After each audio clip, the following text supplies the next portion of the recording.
I will be your guide today. Before we get started, two very important little things. First of all, we have some stairs on the way. Is everyone okay going up the stairs or do we need the elevator? The second thing is that the visit only lasts 30 minutes, which means we don't have a lot of time to stop for photos. You can take as many as you'd like, but always on the go. Also regarding photos, flash is not allowed. Palacio de Bolsa, the stock exchange palace, was initially part of the San Francisco convent that we can still see next door from the outside. However, in 1832, because of the Civil War, there was a big fire that destroyed most of it. And then in 1834, Queen Mary II decided to donate the space to the Commercial Association of England. The building itself only started in 1842, and it took about 68 years to finish, most of which were spent on those stairs. But before we go there, it is important to look up. We are in the Hall of Nations, and it has that name because of all the countries we see here represented. These are the countries that the Portuguese kept commercial relationships or friendships with. Can you find your country up there?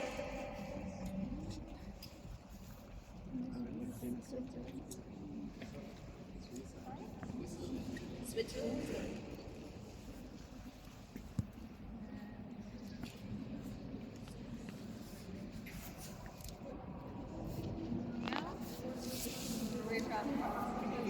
No, the closest Brazil.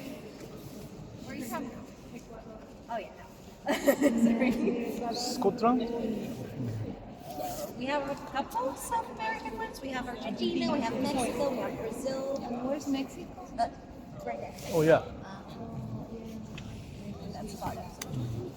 Netherlands, over there. Crown of Alliance. Oh, Belgium. Okay.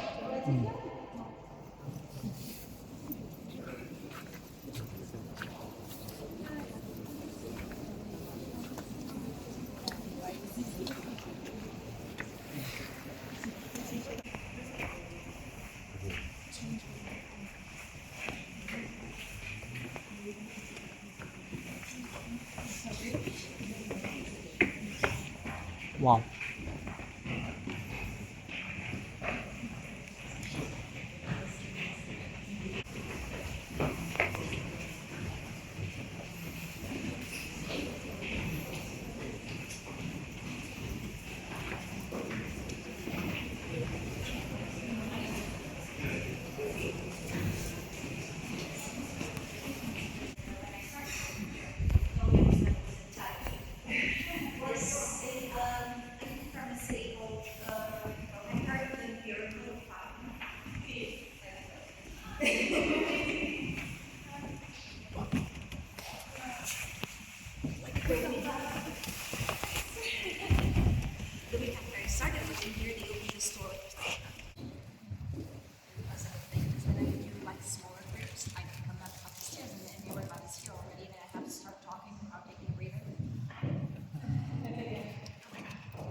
So when Queen Mary II decided to donate the space, one of her main conditions was that a commercial courtroom was built in here. And that's exactly where we are. However, nowadays the space is mainly used for tourism or for wine tastings. But we can very clearly see that this used to be a courtroom a lot because of the furniture, but also because of the paintings all around us, especially those two, as they both represent triumphs, but from slightly different times. That one from the late 13th, early 14th century, that one from the 15th century. The main difference between the two is the judge. Over there we have King Dondini, who at the time was the absolute power, the judge, the lawmaker. And all times were held outdoors, where everyone could just go and watch. In the 15th century, we already have an actual judge, no longer the king, and the trials are now held indoors. More than that, now we have a defense. With the hand on the back of the accused, we have his advisor, an early sort of lawyer at the time. In this room, it is also important to look up. We have an allegory painted, meaning words or values that were important to the commercial association of Porto are represented through people. In here we have industry, agriculture, and commerce. Protecting them with the sword, we have the law. And the only one that can ever be above the law, represented here as an angel, is justice. But in most parts of the world, the country, justice is usually represented with a blindfold. Not here. Not anywhere in the city of Porto will you find a blind justice. And in this room, you can actually see everything. No matter where you are, if you look up, justice is looking directly at you. It's very fun for the wine tastings. They're the oldest ones, and on this side, the most recent. But it is important to note that one does not need to be Portuguese to be the president of this association. The first one we ever had over there in the yellow portrait was from the Netherlands. He was president in 1834 when the association was founded, and then again in 1847. But the break is not always necessary. For instance, on the other side, in the red portrait, we have Antonio Calvo from the port wine Calvo. He was president of this association for 32 years in a row. The current president of the association will only have a portrait at the end of his presidency. He has been here as president for almost 13 years now. Once he is done, we might see something a little different, because until now, all of the presidents have been... At the moment, we do have women directors, so there is a chance the next president will be a woman as well. We're not making promises. No, it's not great. Is there a reason why they keep painting instead of pictures? Is it just tradition? Just tradition. Okay. These are actually not the original paintings. This room was built during the pandemic while we were closed, and these are just copies. We'll see some of the originals in a room later on, but there we only have the more recent. Of Eiffel's office. Long before he built the tower that he is now so famous for, Eiffel lived in Portugal for 2 years. Not exactly here in Porto, but in the city of Barcelos. While he was here, he was responsible for a few bridges in the north of Portugal, including not the one we can see out the window, but the third one counting from where we are. It was named after the queen at the time, Maria Pia.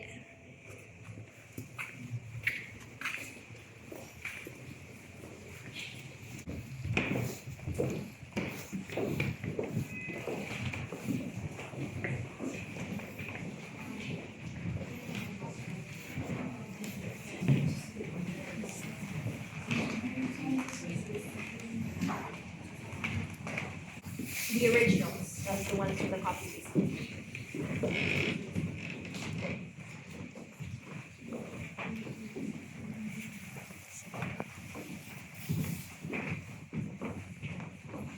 The golden ring, and it has that name because of all the gold leaf we can see in the ceiling. And even though it is very pretty, for me the most interesting thing about this room is the floor. It is made with marquetry, an Italian technique, infaxia, that means nothing other than wood was used. No glue, no nails, just blocks of wood that form a giant puzzle. And we're going to see it a lot, not only in floors, but also in furniture throughout the house. It is here in this room that every month the board of directors and the president of the association get together for their meetings. Over there we have the president's office with another great example of marquetry on the floor. And on the walls, once again, portraits of former presidents. The current president of the association does not have a portrait yet, but we do have him right here. Here are all the names of all the presidents since 1834 until the current one, Nuno Butano.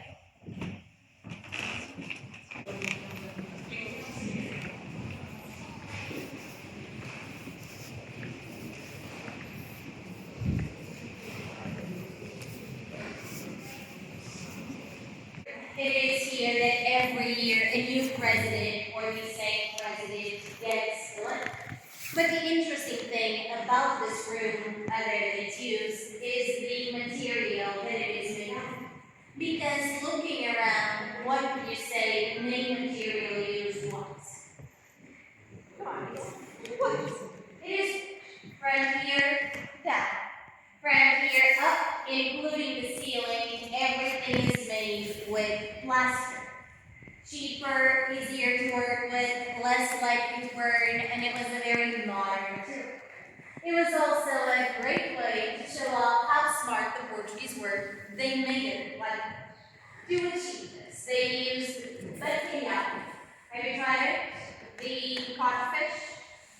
They used codfish's tail as the paintbrush. That's how you get the wood effect. And I'm assuming it did not smell great. It clearly did. It actually worked so well that even the part that is made with wood was covered with plaster and then painted over just so it wouldn't break the pattern. Most of what we see in the room is not what it looks like, with a few exceptions being that general.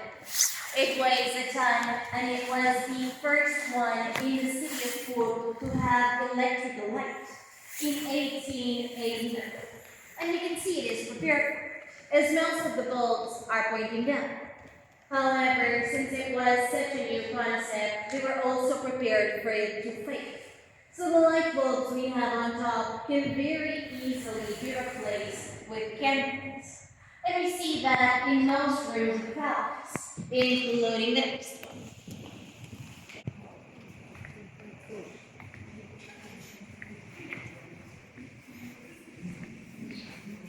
Is the portraits room. But before we talk about the people in the portraits, it is important to mention once again the marquetry. Here on the floor, but also on that table behind you. That table that was made by one man alone using only a knife, and it took 3 years to build. It has all the wood that was left over from building the palace. In the portraits, we have represented the last part of the Portuguese monarchy, starting with that gentleman right here, Peter IV, who was also the first emperor of Brazil. He left Brazil to his eldest son and Portugal to his eldest daughter, Mary II. She's the queen that donated the space where the palace was built, but she was also very important for mothers and children at the time. She created a lot of orphanages, hospitals, maternity care, maybe because she herself was a mother of 12. It gets worse. In this portrait, Mary was only 32 years old. She was 34 when she died. Which means by 34, this woman already had 12 children, 3 husbands, a civil war against her first husband, who was also her uncle, in the country since she was 7 years old. Of her 12 children, only 7 survived into adulthood, including her eldest, Peter V, who also died very young at only 24, leaving no children behind, and was succeeded by his brother, Louis I.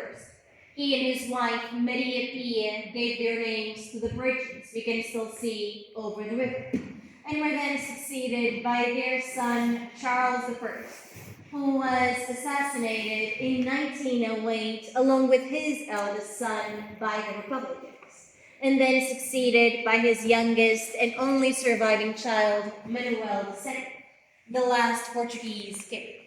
He was only king for 2 years, between 1908 and 1910. Then the Republic started in Portugal and he fled to London, where he eventually. Now, just to put things into perspective, when the palace started being built, Mary was the queen. When it was finished, we no longer had a monarch. Beautiful room in the palace. The official room of the city of Porto. Da-da-da-da. The Arab room. Wow.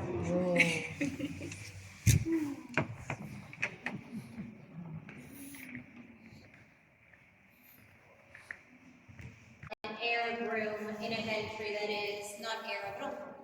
This is a business room. The whole point of it is to show off. So whenever people would come to visit, they would think Portugal is rich and they would invest in Portugal. It was also very fashionable at the time to bring the Orient into Europe. The room took 18 years to build and it has 18 kilos of gold leaf all around. It was entirely built by Portuguese people, but they tried to respect, well, as much as possible, the Arab culture that inspired them. And you can see that through the words on the walls.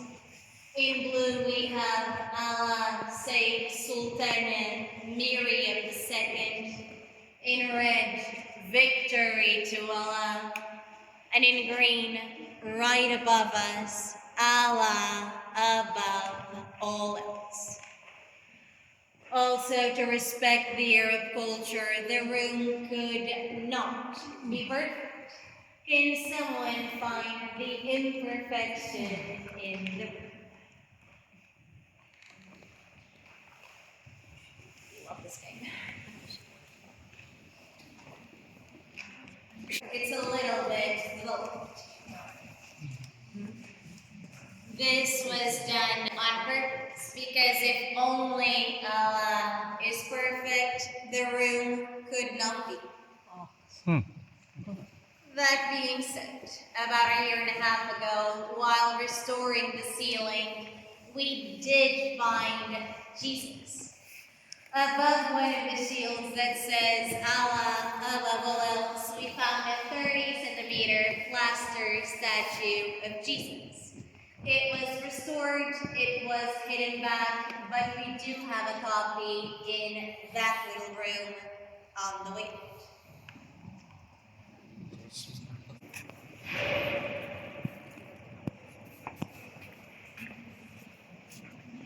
We're spent right here. 40 years on the stairs in the hall around us. And the main reason for that is the stone that was used, granite, which is really hard to work, especially considering all the detail we can see all around. Also, with a lot of detail, we have these two chandeliers. They each weigh a 10.5, and they're actually really easy. Once a year, those babies you see up there, with the help of about 3 to 5 people each, activate a manual system, a wooden wheel that allows them to go down, till about 50 centimeters from the ground. Once they're there, where it is it? Now, how are we doing? Any questions? Volunteers? I have none. Unfortunately, our time does end here. I hope you enjoy the visit. Again, any questions at all, please feel free to ask. Otherwise, toilets over there, way out stores, restaurant, everything else over there. Thank you. Thank you very much. Thank you very much.